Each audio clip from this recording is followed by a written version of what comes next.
Do you think I didn't see it? Denise Cole's voice cut through the soft jazz music echoing from the banquet hall, sharp as a paper cutter.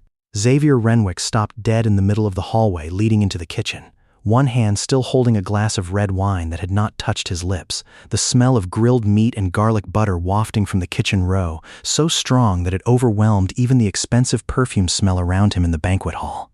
The harsh white fluorescent light of the kitchen contrasted sharply with the soft, warm yellow light he had just stepped out of, as if he had just stepped through an invisible door separating two worlds within the same building. The woman standing in front of Denise cringed, her two hands tightly clutching an old cloth towel, the edge of the towel discolored from being washed too many times, the hand-embroidered border frayed, but the tiny patterned stitches could still be clearly seen. Inside the towel were a few pieces of grilled chicken, leftovers from banquet table number 12, something that was supposed to be dumped into the trash can after midnight. 30 seconds ago, Xavier was shaking hands with a partner who had just agreed to pour $40 million into a contract he hadn't even finished reading the last page of at the very fundraising party where his company was the main sponsor.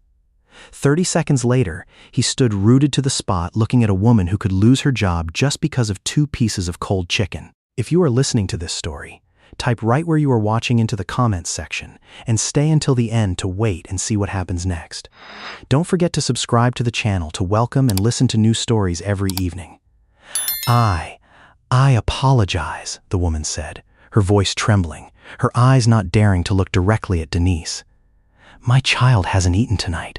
I don't care what your child eats, Denise interrupted, her voice lowered but even colder. Temporary employees are not allowed to take anything out of this kitchen, including the portion about to be thrown away. You signed the contract. You read the terms, right? The woman bowed her head. The towel in her hands trembled slightly. Xavier did not clearly hear her answer. His eyes were glued to the towel, that hand-embroidered border, the small twisted pattern style running along the fabric edge, the stitches uneven, thick in some places and thin in others, like those of someone who embroidered while taking advantage of short breaks. He had seen an exactly identical towel, 36 years ago, on the kitchen table of a 2-room apartment in Roxbury, where his mother used to spread it out every night, wrapping into it whatever she could bring back from the restaurant where she worked as a cleaner. Some nights it was half a loaf of bread. Some nights it was just a few cold French fries. She never called them leftovers. She only said, "Xavier, come here. Mom brought this dish back for you." He had never asked her where she got it from. He was only 12 years old, and he was hungry. Now his mother had been dead for 16 years.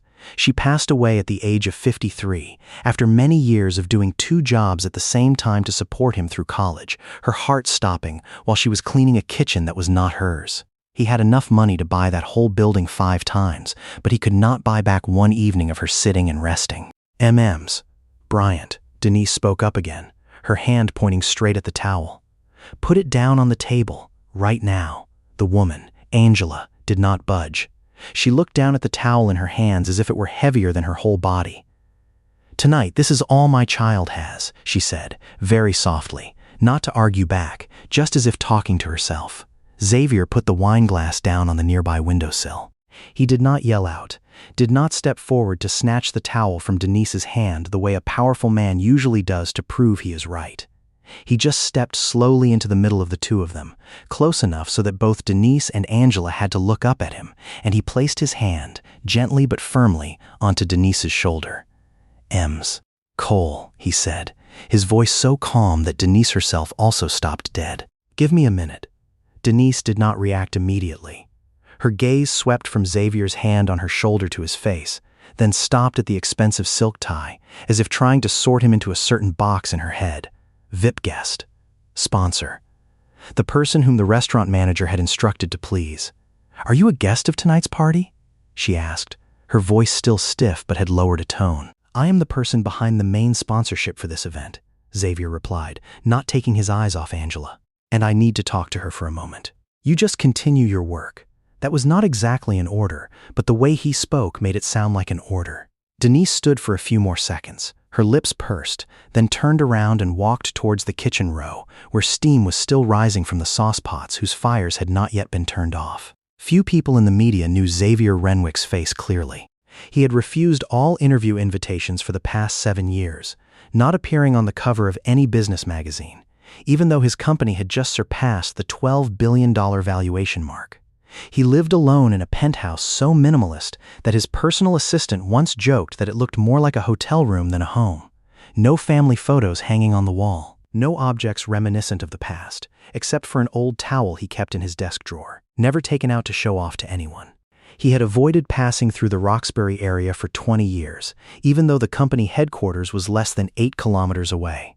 He avoided cheap eateries, avoided the smell of food left long in plastic boxes, avoided even the news bulletins about poor laborers that his media team still filtered out before putting them on his desk every morning, not because he ordered it so, but because they had learned that he would quietly leave the room if that topic lasted too long.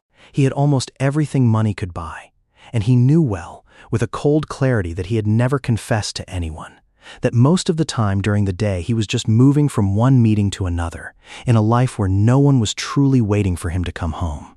Tonight, he accepted the invitation to this party just because his assistant said it would be weird if the main sponsor was absent, not because he wanted to be present. There were nights, after leaving the office at 10 o'clock, he drove around the streets he had never allowed himself to stop at, looking at the lights from the windows of small apartments, wondering if anyone in there was having to calculate like his mother used to calculate.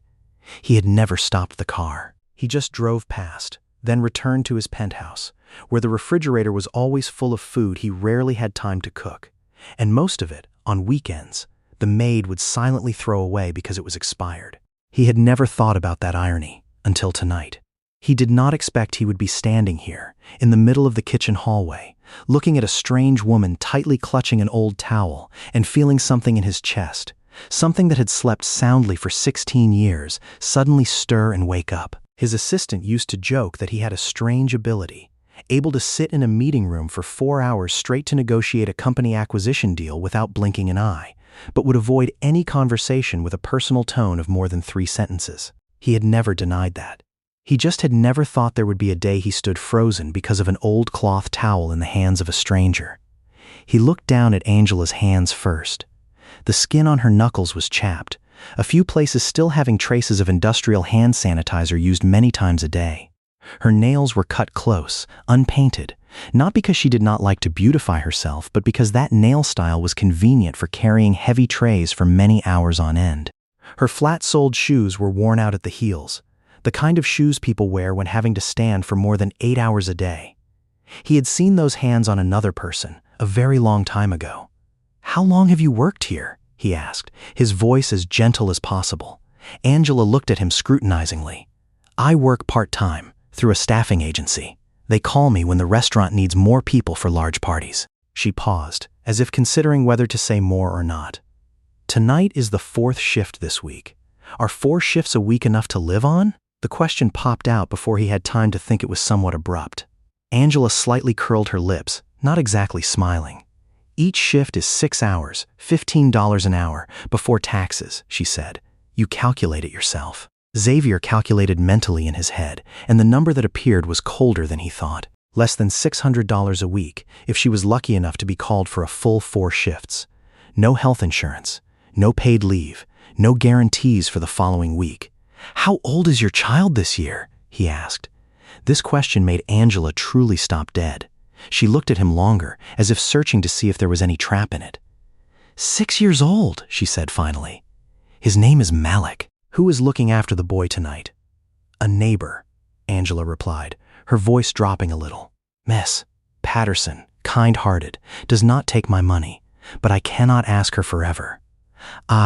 She paused, clutching the towel tighter in her hands, as if suddenly remembering why she was standing here, in this situation. "I didn't intend to steal anything. That is the portion of food about to be thrown away. She did not finish the sentence, but her eyes sparkled with an exhaustion that Xavier recognized right away, the kind of exhaustion not of one sleepless night, but of hundreds of nights added up. Angela told, slowly and disjointedly, as if reminding herself and not complaining to a stranger, that the rent for her 1-bedroom apartment in Roxbury was $970 a month, increased by $60 compared to last year, even though nothing in the apartment was renovated. The daytime childcare money for Malik consumed nearly $400, and that was already the lowest community support price she could find after calling 11 different places. The electricity bill last month she had to pay 2 weeks late, accepting a penalty fee of $15, just to have enough money to buy antibiotics for Malik when he had a sore throat.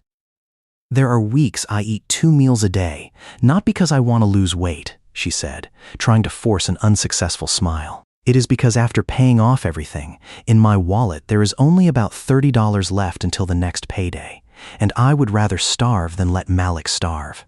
Xavier listened, not interrupting, not offering any empty words of comfort.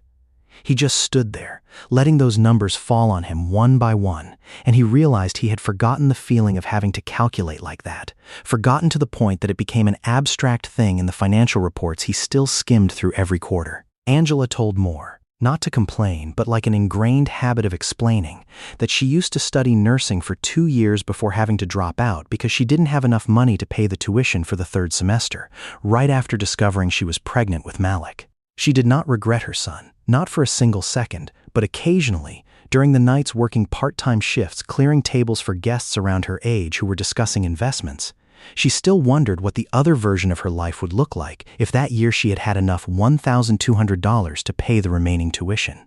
"I am not telling this story to make you feel sorry for me," she said, raising her head, her eyes regaining a bit of pride. "I tell it because you asked, and because it has been a long time since anyone truly listened to the answer." She did not finish her sentence. But Xavier did not need her to finish. He looked down at the towel once more, and for a moment, he was no longer standing in the hallway of the 5-star restaurant in Boston. He was standing in the small kitchen in Roxbury, 12 years old, watching his mother spread that towel out on the table after a long work shift, her hands also as chapped as the hands trembling in front of him right now. "Ms. Bryant," he said, and this time his voice was no longer the voice of a polite guest. "I want you to go outside with me for a few minutes, not to send you away anywhere." Angela did not budge.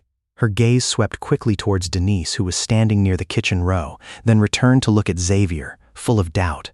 "Why?" she asked bluntly. "Who are you?" "My name is Xavier Renwick," he said. "But that is not important right now," Angela frowned. The name clearly did not evoke anything for her, and he felt relieved because of that. He did not want to stand in front of her like a billboard, a name that often appeared in business magazines. He just wanted to stand there like a man who had once been hungry. "I don't need to know who you are," Angela said, her voice still guarded but less trembling than earlier. "I need to know if I still have a shift this weekend. The staffing agency will hear a report from Ms. Cole, and if they write in my record that I stole, I will never be called back." That statement made Xavier stop dead. He had never thought about that, about the way a short note in a personnel record could slam shut the only door keeping a family from falling to the bottom. In his world, a mistake is erased with a lawyer and a phone call. In Angela's world, it could stretch into months without income. "I wish someone had stepped up to do this for my mother," he added, almost talking to himself more than to Angela. She had no one to call when treated unfairly. She could only bow her head, apologize, and continue working, because she had no other choice. "I don't want you to also have only a single choice. There will be no report at all," he said. "I guarantee you that." "You guarantee?" Angela let out a short, unhappy laugh. "You just met me 5 minutes ago." "Then give me 5 more minutes," he said, "to explain why I am standing here." Angela was silent, her eyes sweeping over his suit once more, as if reconsidering the whole situation in a different light. "So what do you want?" she asked. "No one does this for free." Xavier understood why she asked that. He did not blame her for being guarded. He blamed the world that had taught her to be guarded like that. "I don't want anything," he said. He paused, his eyes falling again on the towel in her hands. "That towel? Where did you get it?" The question made Angela visibly confused. She looked down at the towel as if just remembering its existence. "My grandmother's," she said slowly. "She embroidered it when she was still in Georgia, before moving up here. She passed away the year I was 22, leaving me a few things, and this is the thing I keep the most." She hesitated. She also used to work as a maid for rich families. She told me, "There is nothing to be ashamed of when bringing back what people throw away, as long as we do not take what does not belong to us." A saying very similar to what Xavier's mother used to say, even if in different words. He felt his throat choke up a bit, and he had to turn his face away, pretending to look toward the banquet hall, where the sound of laughter and clinking glasses continued to echo as if nothing had just happened here. because to the people in that banquet hall, indeed nothing had happened. None of them saw Angela standing here, trembling over 2 pieces of chicken. None of them knew of a number that Xavier himself had skimmed through many years ago, in a research report he thought was irrelevant to his company. The Food Labor Research Center at the University of California, Berkeley, headed by Professor Saru Jayaraman, once published that workers in the food and catering service industry suffer a food insecurity rate twice as high as the general population, even though their daily job is to prepare and carry full plates of food for others. Xavier turned back to look at Angela. "Your grandmother was right," he said, his voice hoarser than he wanted. "There is nothing to be ashamed of." Angela looked at him, something in her eyes softening a bit, although the guardedness had not completely disappeared. "My grandmother's name was Odessa," she said, unexpectedly continuing, as if the name Xavier had just mentioned, his mother, had opened a door she did not intend to open tonight. "She worked as a maid for a family in Beacon Hill for 28 years. She told me. There was a very strict landlady who always counted every single cookie in the box. But there was a landlord, her husband, who occasionally secretly saved his morning toast portion for her to bring back without telling his wife. My grandmother said, this world always has a person like that, standing somewhere, just not sure they have enough courage to do more than a piece of bread." She smiled slightly, the first time all evening, a fragile but real smile. "Maybe my grandmother was right," she said. "It's just that I didn't think I would meet that person in a kitchen hallway, right when I almost lost my job." Xavier laughed, a short, dry, but genuine laugh, and in that brief moment, both of them exhaled, as if the weight of the past 10 minutes was temporarily put aside. "You speak as if you understand this," she said. "But looking at you," she did not finish the sentence, her eyes sweeping around from his shiny leather shoes to the watch on his wrist, a thing worth her whole year's income combined. Xavier took a breath. He had never told the story about his mother to anyone other than a few closest friends, and certainly never told it to a stranger standing in the kitchen hallway of a restaurant. But there was something about that towel, about those chapped hands, about the way Angela clutched it like clutching her own last dignity, that made him open his mouth before having time to consider. He took a breath, clearly feeling the weight of being about to open a door he had kept shut for many years. "My mother used to work as a cleaner for a restaurant," he said, "and she also had an exactly identical towel." Angela said nothing. She just stood there, waiting for him to continue speaking, and there was something in her silence, not prying curiosity but a kind of reserved respect that made Xavier feel safe to continue. "Her name was Loretta," he said. "Loretta Renwick. She worked as a cleaner for an Italian restaurant in Copley Square nearly 40 years ago. Her shift started at 5 in the afternoon, ended at 1 in the morning, 6 days a week. During the day, she also worked at a laundromat 4 blocks away." He looked down at his hands, even though there was nothing to look at besides fingers that no longer had traces of those difficult years anymore. Money had erased all calluses, but memories, there is no kind of soap that can wash them clean. Every night, before the chef dumped all the leftover food into the trash can, she asked for permission to take a little. They did not always agree. There were nights she came home empty-handed, and I knew that because I always stayed awake waiting for her, even though she told me to just sleep first. Angela slightly tilted her head, listening. "There was a chef there," Xavier continued, "not friendly to her at all, but also not as strict as MS. Cole tonight. He let her take the leftovers, as long as she wrapped them carefully, not letting anyone on the night shift see, because the restaurant manager had a rule exactly identical to the rule you just violated. No employee was allowed to take food out of the kitchen. But there were also nights he was not present, and the shift manager replacing him was very strict," Xavier went on. "Those nights, my mother came home with empty hands, and she would cook me a bowl of instant noodles, the cheapest kind, then sit watching me eat without touching her portion, saying that she was not hungry. I believed her for many years. It was not until I became a father, even if only in the imagination of the children I never had, that I understood that no mother is not hungry when watching her child eat the last portion in the house." He paused, and in that moment, the music from the banquet hall seemed to step back away, giving way to another sound echoing in his head, the sound of his mother's key inserted into the apartment door lock at nearly 2 in the morning, the sound of her tired footsteps on the wooden floor, the sound of the towel being spread out on the kitchen table. She had a hand-embroidered towel, left from my grandmother before she passed away, and my mother used it for over 10 years to wrap whatever she could bring back. Some nights it was a stiff piece of baguette. Some nights it was a few slices of cold cuts people cut as extra. My mother never called them leftovers in front of me. She always said, "Xavier, Mom brought this dish back for you," as if it were a gift she deliberately prepared, not something that was almost thrown away. He paused, his jaw clenched for a second. There was one night he remembered more clearly than all other nights, a winter night the year he was 10 years old, when the heater in the apartment broke down and the building management company said they had to wait 3 days before a repairman would come.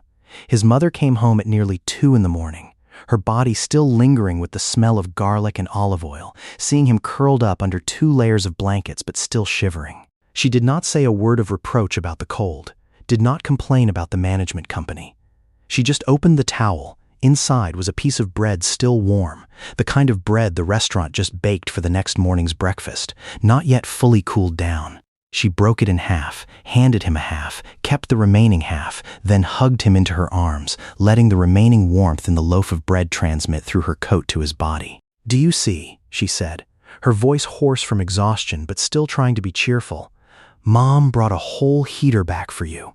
He did not understand that joke until many years later, when he was grown up, had enough money to buy any heater on the market, and he realized that moment was never really about the bread. "I grew up believing that my mother was the best chef I ever knew," he said, his voice lowering. "It was not until I was 15 years old that I understood the truth. And when I understood, I did not say anything to her. I pretended like I still did not know, because I was afraid if she knew I had understood, she would feel ashamed. Now thinking back, I wish I had told her that I knew, and I did not feel ashamed because of it at all. I just wish I had told her that I was grateful." Angela was silent for a long time. Her eyes, for the first time since Xavier stepped into this hallway, were no longer defensive. "How is your mother now?" she asked, her voice light, as if she had guessed the answer but still wanted to ask to be sure. "She passed away the year I was 32 years old," Xavier said. "Lung cancer, even though she had never smoked in her life. The doctor said it could be related to inhaling industrial cleaning chemicals for 20 years working as a cleaner without proper protective gear. She passed away 6 months before my first company was valued at $1 million. She did not have time to see anything I achieved." He said that sentence with a voice so calm that he himself was also surprised, as if after 16 years, that pain had been worn down into a shape he could carry along without collapsing. But Angela looked at him, and there was something in her eyes showing that she did not believe in that calmness, not completely. "The last 3 months, he continued, his voice slower, as if every word had to be pulled up from a very deep place. "She lay in the hospital, and I had enough money to pay for the best hospital room, the best doctor. But she kept asking me whether she was bothering the nurses, whether she should get up to get water herself instead of ringing the bell. After half a life of working so that no one had to serve her, she did not know how to let others care for her in return. I sat next to her bed every night, and there was one time she held my hand, saying that she regretted because she had never gotten to eat a meal at the very restaurant where she used to clean, as a customer, even just once." He paused, his jaw clenched. "I booked a table there, right after she said that sentence. But she passed away 2 weeks before the appointment date. So when you saw my towel," she said, leaving the sentence hanging midair. "That's right," Xavier replied. "I do not stand here because I pity you, MS Bryant. I stand here because in 30 seconds, you turned me into a 12-year-old child standing looking at his mother being scolded for the crime of being hungry. Right at that moment, the door leading into the kitchen burst open, and a hurried voice of the event manager echoed from behind Angela's back. "Angela, table number 8 is waiting to be cleared for dessert, MS. Cole asked where you have been for the past 5 minutes. Angela spun around, and in a split second, her face changed from the soft look just now to a familiar panic. The kind of panic of someone who has learned to reflexively react to anyone carrying a commanding tone. "I am coming right now," she answered hurriedly toward the manager, then turned to Xavier, her voice lowered, urgent. "I have to go back to work. If I disappear for another minute, they will cut my shift right tonight. No need to wait for any report from MS Cole."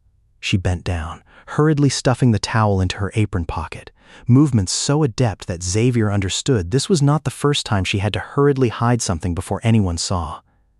"Wait," Xavier said, taking a step after her. "I only need 30 seconds. You already had my 30 seconds, Angela replied, not gruffly, just the naked reality of a person who does not have the right to linger. You have 30 seconds when you pay 2 months of rent with just a signature. I do not. That statement struck him harder than anything she had ever said before, not because it was harsh, but because it was true to the point of being naked. You are right, he said. I apologize. Angela stopped half a step, somewhat surprised because that apology came too fast, too sincerely, unlike the way people like him usually apologize. Xavier pulled out from his vest pocket a business card, not the mass-printed company business card type he usually gave to business partners, but a plain white card, with only his private phone number handwritten on the back, a thing he only gave to no more than 5 people still alive. I do not demand that you must call, he said, holding out the business card. But if anything happens tonight, anything related to your work, just call this number.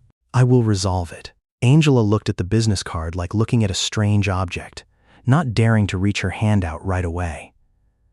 I do not need you to save me, she said, her voice just hard enough to retain the last bit of pride in this situation. I do not intend to save you, Xavier replied. I just do not want you to lose your job because of a thing that should not have happened. There was a short silence, enough for Xavier to clearly hear the jazz music still smoothly echoing from the banquet hall, completely alien to what had just happened in this dark hallway. Why don't you simply give me money if you truly want to help? Angela asked, her voice still reserved but less harsh.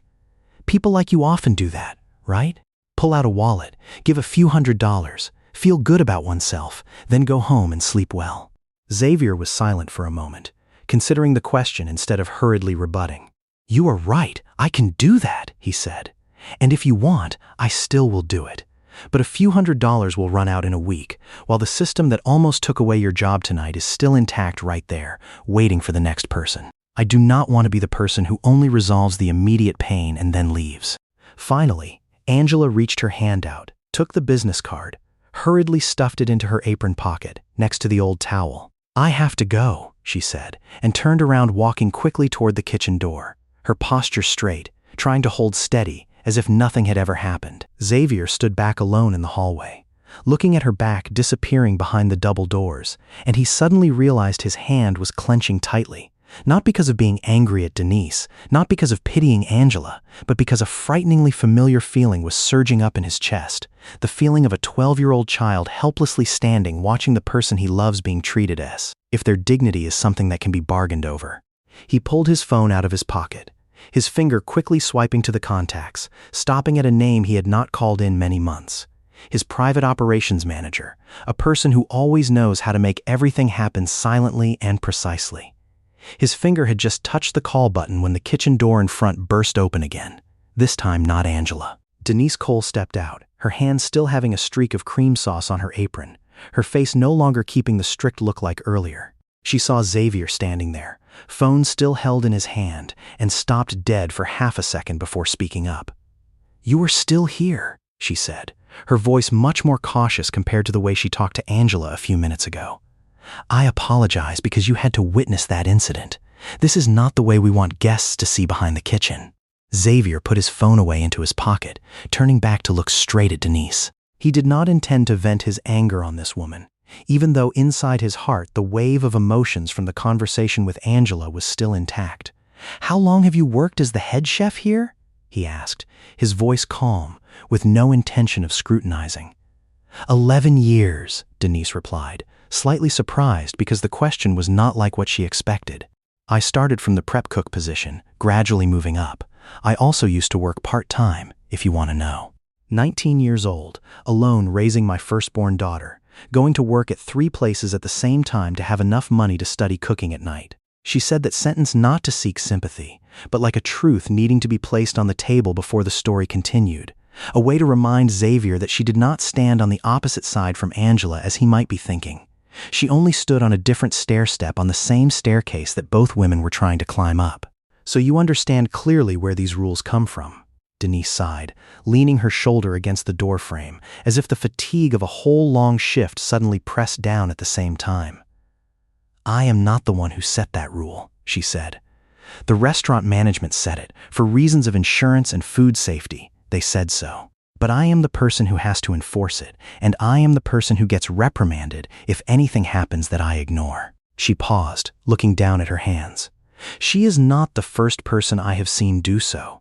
Last month, there was a male student who hid half a loaf of bread in his backpack. I also had to remind him exactly the same. "Do you ever ask yourself why they have to do so?"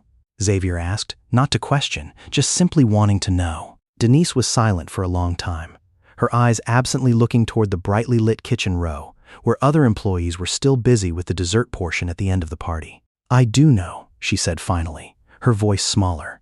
"I used to read a report by Restaurant Opportunities, Centers United, an organization specializing in researching restaurant industry labor. There was a report named The Public Cost of Low Wages in the Full-Service Restaurant Industry.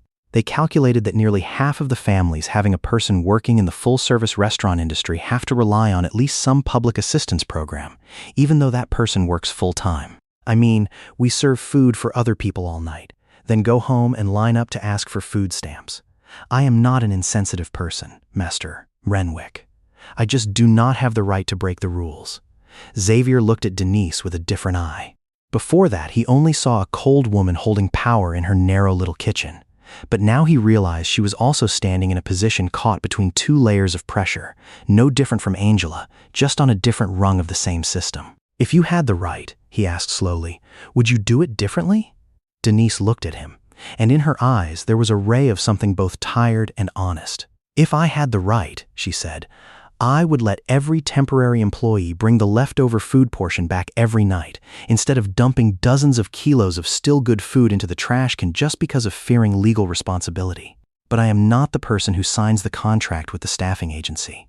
I am not the person who decides their wage level." Xavier nodded slowly, and in his head, a thought began to form, still vague, but already having a shape.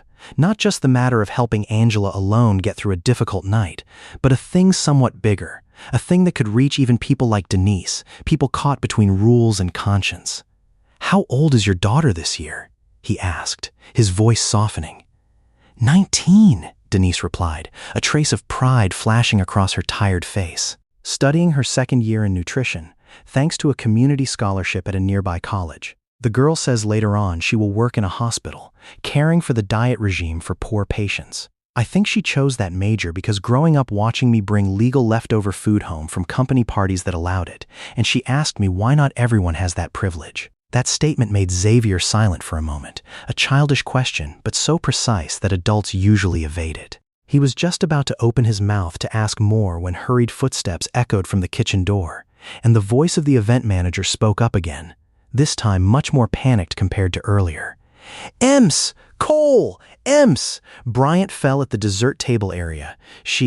Xavier did not wait for Denise to speak more. He had rushed past her, stepped quickly toward the kitchen door, pushing it wide open with both hands. Inside, under the harsh white lights of the dessert preparation area, Angela was sitting flat on the floor, one hand leaning against the tile floor, the other holding her ankle.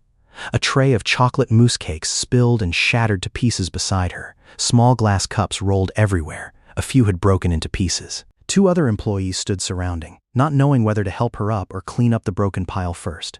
"She slipped on a puddle of melted ice water," one employee said, a panicked voice. "Right at the ice machine. The floor was wet, but no one wiped it in time." Xavier knelt down next to Angela before having time to think about the fact that his suit would be covered in chocolate mousse. Her face paled because of pain, her teeth clenched tight so as not to let out a groan. "Can you move your toes?" he asked, his voice lowered, urgent but not panicked. Angela nodded, slightly moving the toes in the worn-out flat-soled shoes, wincing because of pain. "Just a sprain, I think so," she said through hurried breaths. "I am okay. I just need to stand up. I still have to clean." "You don't need to clean anything," Xavier said. He turned to one of the two employees standing nearby. "Find cold ice wrapped in a towel right now and call the event manager here." The employee nodded, running away immediately, perhaps because his voice carried a kind of authority that people do not need to ask back a second time. Angela tried to inch her body, intending to stand up by herself, but Xavier placed his hand on her shoulder, gently but firmly, keeping her sitting still. "Don't rush," he said. "Your leg could be injured more severely than you think if trying to stand up now." "You do not understand," Angela said, her voice starting to tremble. not because of pain, but because another fear was surfacing. If I do not complete the shift tonight, the staffing agency will not pay me a single penny, including the hours I have worked. They calculate wages by the full shift, not by the hour. And if I have to take a few days off because of my leg, I will not be called for the next shift. Other people are lining up waiting to replace me. She spoke in one breath, fast and hurried, as if the more it was spoken into words, the more the fear became real, undeniable. Xavier was silent for a second, to let those words seep into him fully. He remembered a number he used to read in a report by CLASP, a labor policy research organization, published in 2023. Among the lowest-income workers in America, only 59% have the right to paid sick leave, while that number in the highest income group is 88%. For temporary workers signed through a staffing agency like Angela, the real number is much lower because the majority of this type of contract does not mention paid sick leave at all. A seemingly harmless small injury can drag along many consecutive weeks of lost income, pushing a whole family into a debt spiral just because of a puddle of stagnant water on the kitchen floor no one wiped in time. He looked down at Angela. Seeing in her eyes was not physical pain, but a calculation running hurriedly in her head. Rent money, childcare money for Malik, unpaid bills, all hanging suspended over a swollen ankle. Another employee returned with a bag of ice wrapped in a towel, placing it gently on Angela's ankle. She hissed a sound when the ice layer touched the already swollen skin area, the bruise gradually becoming clear through the thin sock layer. Xavier looked at the swelling, estimating with the eye of someone who used to read not a few medical reports in insurance-related deals, and realized this might not simply be a mild sprain as Angela still tried to reassure herself. "You need an X-ray taken," he said. "Not now, not here, but within tonight. I do not have health insurance through work," Angela said, almost reflexively, the available answer for any medical suggestion. "The emergency room here charges an initial fee of at least $800, not to mention scanning." "Angela," he said, the first time calling her straight by name without adding her last name in front. "Look at me." She looked up, her eyes brimming with tears but not yet falling, as if she was used to suppressing them to the point that tears also had to ask for permission before being allowed to flow out. "But taking an X-ray then," Angela started to protest. "That cost I will take care of," Xavier said, cutting her off before she had time to refuse. "Not like a favor, like a thing that should have been available for anyone injured during a shift, in any place. Tonight you will be paid full wages," he said, slowly and firmly every word, "whether you complete the shift or not, and whether they want it or not. I will take care of that matter, right now." He had just finished speaking when the sound of high heels clicking hurriedly on the tile floor echoed from the kitchen door, and a sharp, cold voice, full of fake authority, cut through the tense atmosphere that had just formed. "What is happening here?" Sharon Whitfield stepped in, neatly dressed in a black suit, a staffing agency badge pinned on her lapel. Her eyes swept from Angela, sitting on the floor, to Xavier kneeling next to her, then stopped at his expensive suit, not recognizing who he was. "I am the regional manager of the staffing agency," she said. "Ms. Bryant, do you know how many rules you are violating at the same time?" Angela tried to sit up straight, her face paling from both the pain and a new panic. "I slipped. I didn't do it on purpose." "I am not talking about the leg," Sharon interrupted, her voice ice cold. "I am talking about the fact that you are sitting here, in the middle of party hours, intimately chatting with a guest, when you are supposed to be serving tables." That statement made Xavier jump to his feet. "You misunderstood," he said, trying to keep a calm voice. She fell. "I am just helping. Who are you to interfere with my company's personnel management?" Sharon turned to him, not flinching at all. "My employee has a complicated history. Last month she was complained about by another restaurant for taking food without permission. Now I see her trying to get the attention of a wealthy guest right in the middle of a party. Do you think I will believe this is a coincidence?" Angela was stunned silent. Xavier saw her whole body stiffen, no longer because of the leg pain, but because of a much deeper humiliation, the kind of humiliation of a person who has just been called an opportunist right to her face, in front of someone whom she hadn't even had the chance to call anything other than a kind stranger. "By saying that, you are insulting her," Xavier said, his voice lowering, but this time no longer as calm as before, but carrying a different sharpness. The kind of voice he still used in the boardroom when a partner deliberately played dirty. She fell because the floor was wet. No one wiped it in time. That is the restaurant's fault, not hers. That is none of your business, Sharon retorted, turning to Angela, her voice hardening. Bryant, pack your things and get out of this area right now. I will report this incident to the system, and I am afraid you will no longer be scheduled for any shift from our company. You cannot do that, Xavier said, stepping to block between Sharon and Angela. She was just injured right during her shift, due to the restaurant's safety fault. If you fire her right now, you are punishing a person for the very accident that the workplace caused them. This is my job, Muster. Renwick. If that is indeed your name, Sharon said, her voice still not yielding, even though there was a fleeting hesitation in her eyes upon hearing the name he had just blurted out. You do not know how many times she has been complained about. You do not know how much legal risk my company has to bear every time we retain a problematic employee. The only problem I see tonight, Xavier said, his voice lowering deeper, slower, is a system that considers a mother trying to raise her child a legal risk, but does not consider a wet floor that no one wiped any risk at all. Sharon was silent, unable to find an answer right away, but her eyes still kept a guarded look, like a person who knows she is losing the argument but is not yet ready to completely yield. I have done this job for 17 years, she said, her voice somewhat more defensive than aggressive at this moment. I have seen all kinds of people taking advantage of the kindness of customers to squeeze money, all kinds of employees faking injuries to claim compensation. You cannot blame me for being cautious. I do not blame you for being cautious, Xavier said. I blame you because you concluded before asking. Angela stood between the two people, feeling like she was being pulled back and forth between two forces in which she had no voice in either, and that very feeling, more than the pain in her leg, made her blurt out the next sentence. Angela opened her mouth, intending to say something, but no sound escaped. She looked down at the old cloth towel still stuffed in her apron pocket, then looked over at Xavier, and in those eyes, for the first time, Xavier saw not guardedness, but something close to resentment. "Do you see?" she said, her voice trembling, small but enough to cut into him deeper than any shout from Sharon. "This is the reason I did not want you to interfere from the beginning.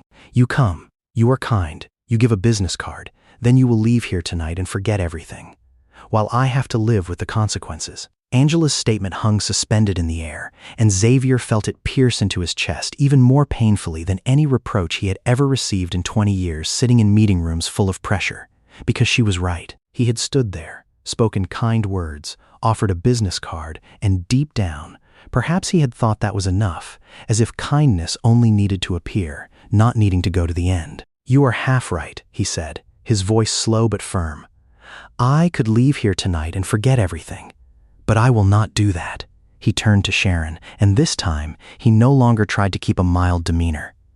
"Ms. Whitfield," he said, "you just accused an employee of taking advantage of the situation to approach a guest, based on an incident you did not witness at all. I am the only person here who truly knows what happened, and I am ready to confirm with anyone you want that Ms. Bryant did nothing wrong." "You are a guest," Sharon said, her voice still hard but already having a bit of wavering.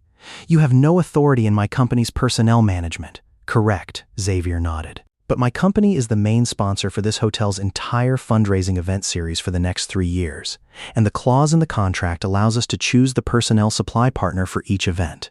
I have the authority to decide whether your company will still be invited to participate in those events or not." That statement made Sharon truly stop dead this time. She looked at him more closely, and Xavier saw in her eyes a flash of realization, slow but certain, the kind of realization of someone who had just pieced together the name with the face. "You are," she started, her voice significantly smaller. "Xavier Renwick," he said. "I advise you to reconsider the way you just talked to your employee." "I did not know you were the main sponsor," Sharon stammered, her voice already completely different compared to a few minutes ago. "If I knew, I would what?" Xavier asked, his voice still maintaining its calmness but sharper. "Would not accuse her in front of me? So that means if I were not standing here, you would still say those words to her, just that no one had enough power to stop you?" That question left Sharon speechless. She could not find any answer that would not make herself look worse, and finally, she could only stay silent, bowing her head. Sharon stood stunned silent for a few seconds, the authority from earlier disappearing completely, replaced by a confusion she tried to hide. I will reconsider the situation, she said, her voice having softened significantly. Perhaps I reacted a bit hastily. Not reconsider, Xavier said. I want you to completely erase all negative notes in MS. Bryant's record, including the one from last week you just mentioned. And I want her to be paid her full wage for tonight's shift, plus medical expenses for this injury, because it happened due to the restaurant's safety fault, not her fault. Sharon nodded continuously, pulling her phone out, her trembling fingers dialing a number. I will call the office right now, Master Renwick. She turned around and walked away, almost running, leaving Xavier and Angela in the sudden silence after the storm that just passed. Denise, still standing not far away since running out with Xavier, exhaled a long breath, as if she also had just unloaded a burden not of her own. She stepped closer, bending down to look at Angela. I apologize for earlier, she said, her voice no longer having any trace of the strict head chef from the beginning. I was only doing exactly the assigned part of the work, but that does not mean I was doing right. Angela looked at her, nodding slightly, without resentment. You were also just trying to keep your job, she said. I understand, Denise stood up straight, turning to Xavier. If you truly intend to do something bigger than tonight, Muster Renwick, I want to participate. 11 years standing on this side of the kitchen counter, I have seen too many people like Angela, and I have never had the right to do anything more than turning a blind eye or shouting. Xavier looked at her, nodding slowly. I will remember that, he said. And he truly did remember. Angela looked at him, her lips parted but unable to say anything for a few seconds. Finally she spoke up, her voice still trembling. She paused, as if not believing what she had just witnessed. You just threatened this entire hotel just because of one sentence from her? I did not threaten, Xavier said, kneeling down again next to her, his voice significantly softer. I only told the truth about what I would do if she did not correct her mistake. Angela looked down at the old towel exposing a corner from her apron pocket, then looked back at him, and in her eyes, the resentment from earlier had vanished, giving way to something more complex, both grateful and still doubtful. So what now? She asked. What do you intend to do next, Muster Renwick? Pay my hospital bills and then disappear from my life like a fairy tale you tell for yourself to hear? Angela's question hung in the air, sharp as the very question she had just posed to him and to herself. Xavier sat down completely, no longer half kneeling, despite the cold tile floor and the chocolate mousse streak still sticking on his pants knee. He wanted to look at her at eye level when answering. I will not disappear, he said. But I will also not pretend that paying the hospital bill tonight is enough.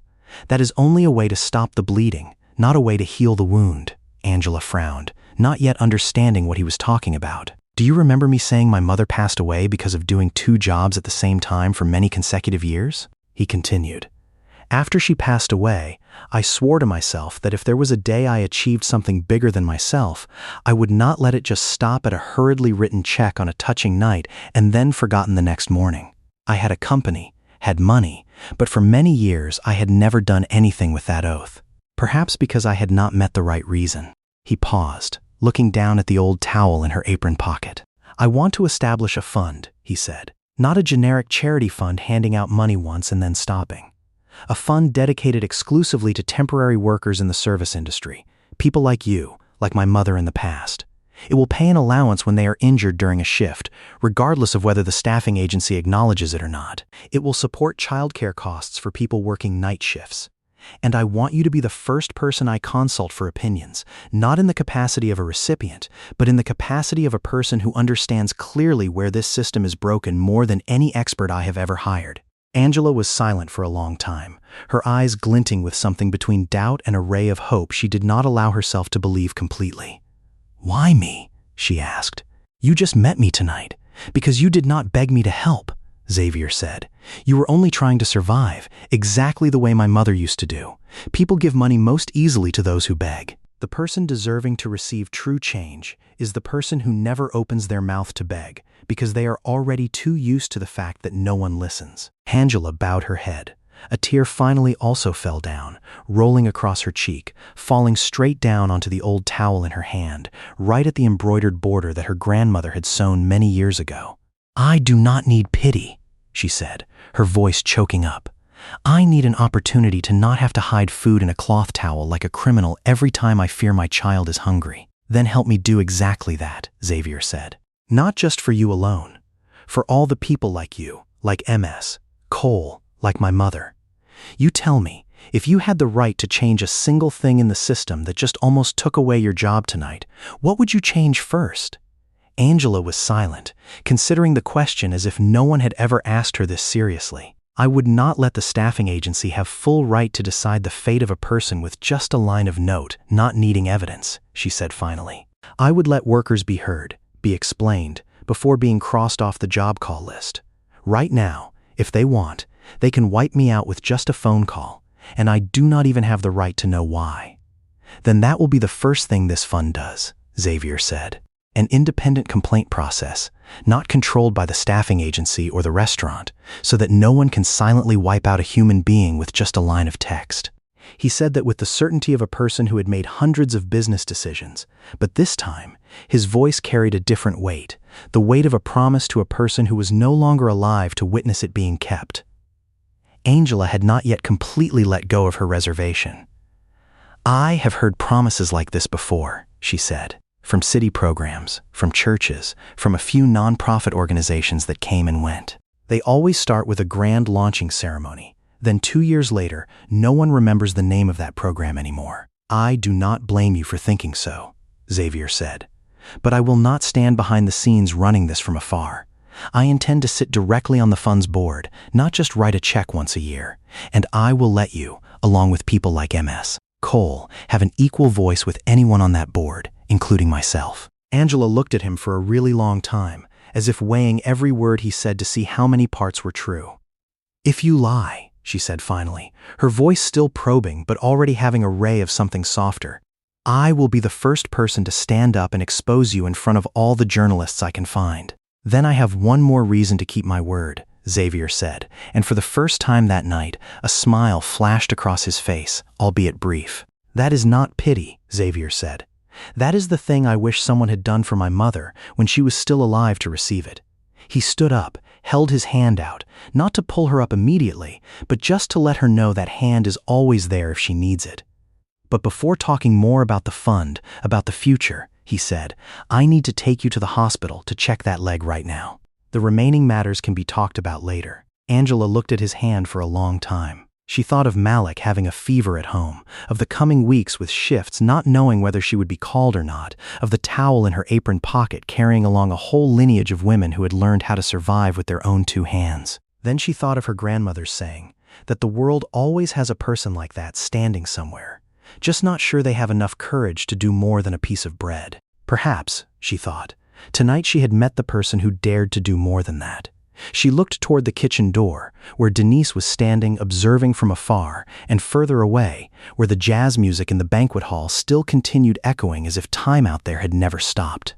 She reached her hand out, touching his hand, but right at the moment she intended to stand up, the phone in her apron pocket rang, a call whose displayed number made her face turn pale immediately. It is MS, Patterson's number, Angela said, her voice faltering, her hands trembling to the point of almost dropping the phone.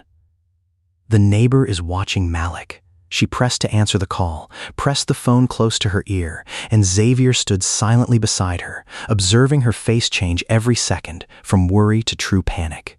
What? How many degrees of fever? No, don't call an ambulance. I don't have insurance for my child. Let me. Angela stopped mid-sentence, clutching the phone tightly, eyes squeezed shut.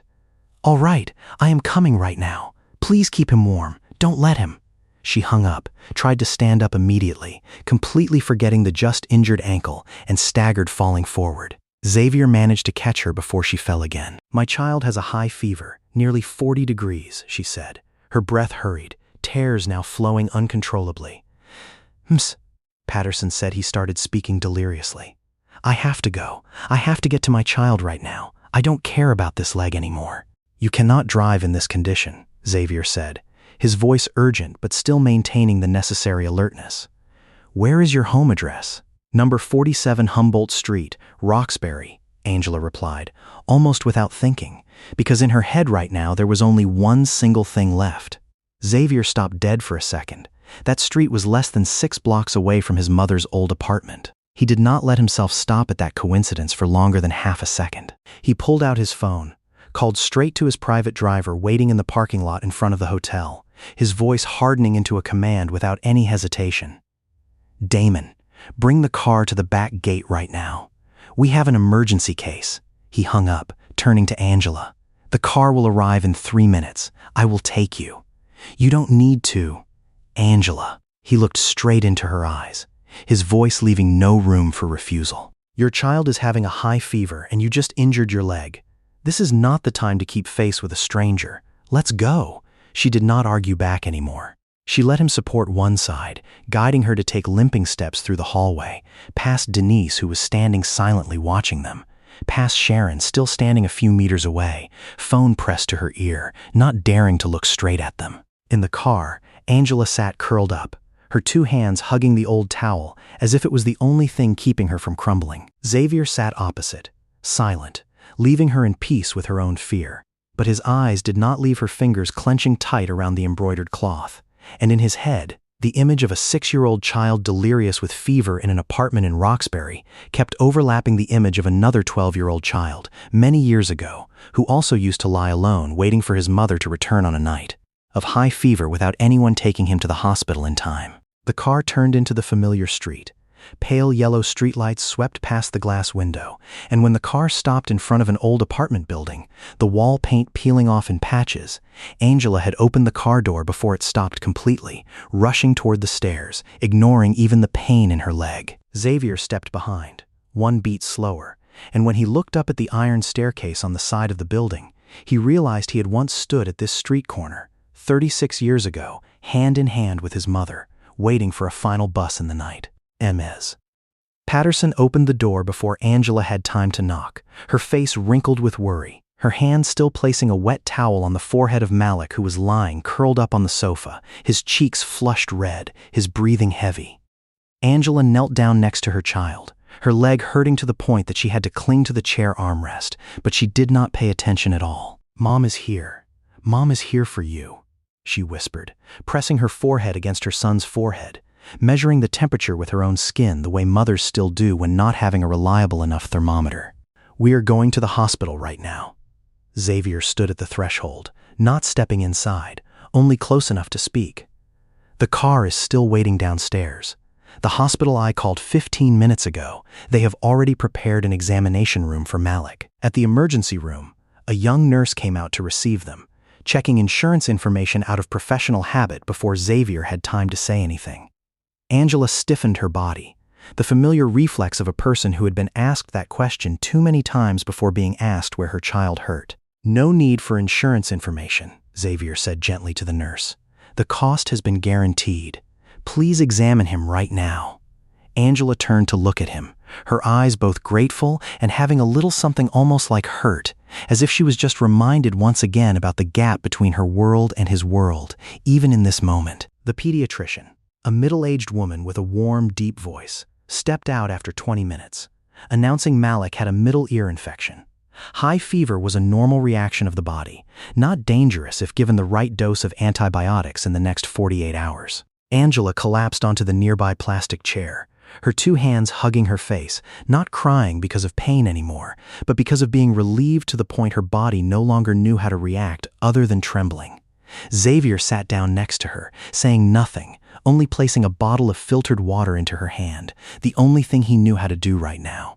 Malik was fine. It was a fever due to an ear infection, high but not life-threatening if treated promptly, a thing that the on-duty emergency doctor that night told Xavier and Angela at nearly 3 in the morning, in the hallway of Boston Medical Center Hospital, where Xavier had called straight to an old friend, now the head of the pediatrics department, to ensure the boy was examined right away, not having to wait. Like the majority of emergency cases without insurance usually have to wait. Angela sat by the hospital bed all night, one hand holding her son's hand, the other still not leaving the old towel, now neatly folded and placed on her lap like an amulet.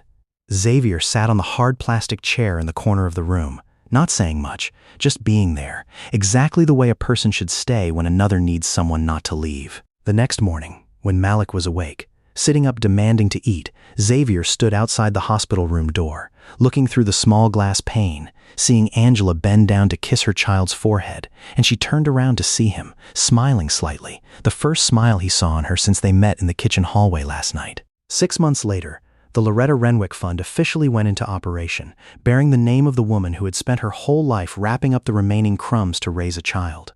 The fund did not hand out money once and then stop. It paid for basic health insurance for temporary workers in the service industry in Boston, sponsored childcare costs for their children, and most importantly, forced partnering staffing agencies to commit to not recording discipline for any employee bringing a legitimate leftover food portion home. Angela did not accept a job from the fund in the capacity of a beneficiary. She became the first coordinator, the person directly listening to other temporary workers retell their stories, because as Xavier once said, no one understands where this system is broken more than a person who has been crushed by it. The first thing she did when accepting this position was to design an independent complaint process, exactly like the thing she once told Xavier that night, a private line where anyone threatened to be crossed off by a staffing agency could be heard before being wiped out. In the first year, the fund supported more than 300 temporary worker families in Boston, a small number compared to the hundreds of thousands of people still working in similar conditions across America, where food insecurity research once pointed out that single mother-headed households have an undernourishment rate of up to more than 35%, higher than any other family group surveyed. But to Angela, to Denise, and to dozens of others who sought out the fund in that first year, 300 families was not a small number. That was 300 towels no longer having to be hidden. Denise Cole was one of the first people to join the advisory board of the fund, bringing along her 11 years of experience standing on the boundary between rules and conscience. She herself was the person who proposed the program that was later named the Open Towel, partnering with more than 20 restaurants in the Boston area to officially allow employees to bring a legitimate leftover food portion home every shift. No need to hide, no need to fear, just needing to write in a small notebook placed right at the kitchen door. Malik grew up knowing the story about the night his mother almost lost her job because of 2 pieces of chicken.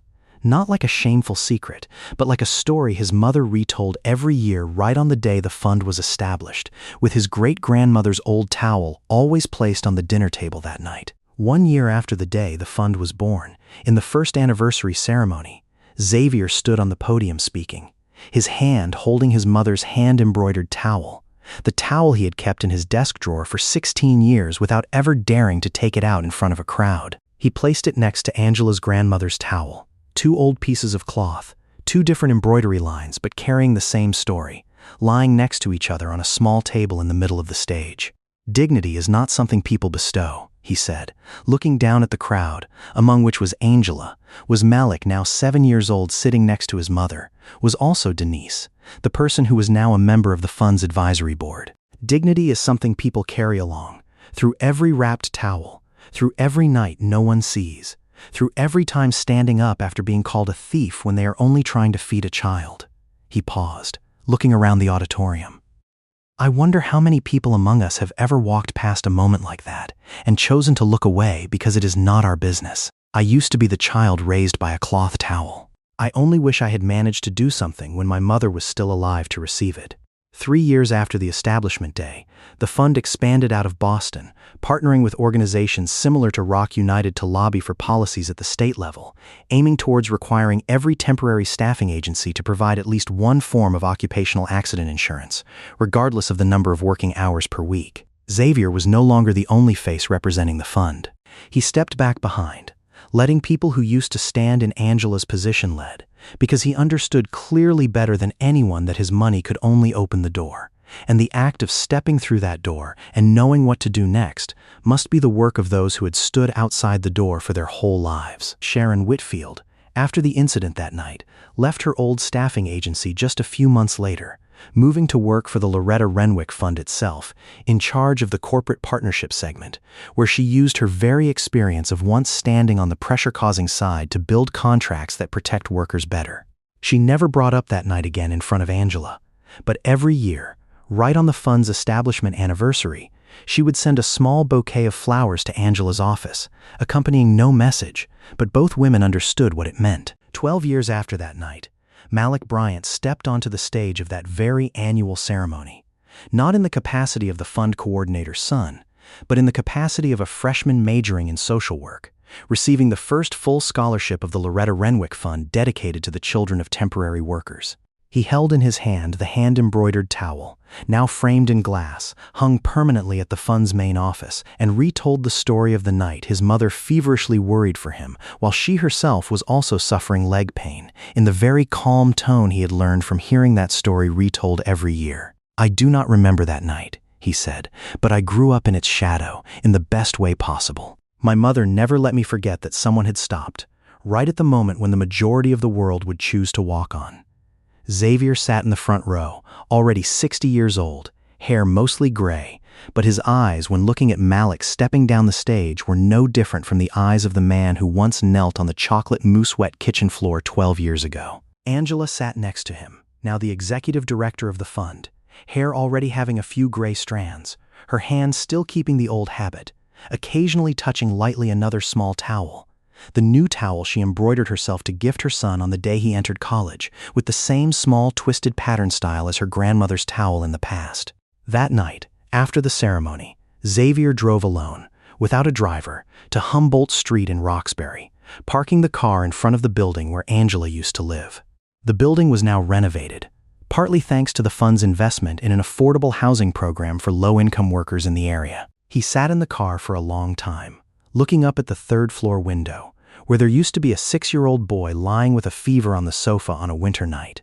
Then he pulled out of his coat pocket his mother's towel, this time not to hide it, but to look at it under the streetlight, like the way a person finally also learned how to look straight at the thing he had avoided his whole life. Thank you for accompanying tonight's story.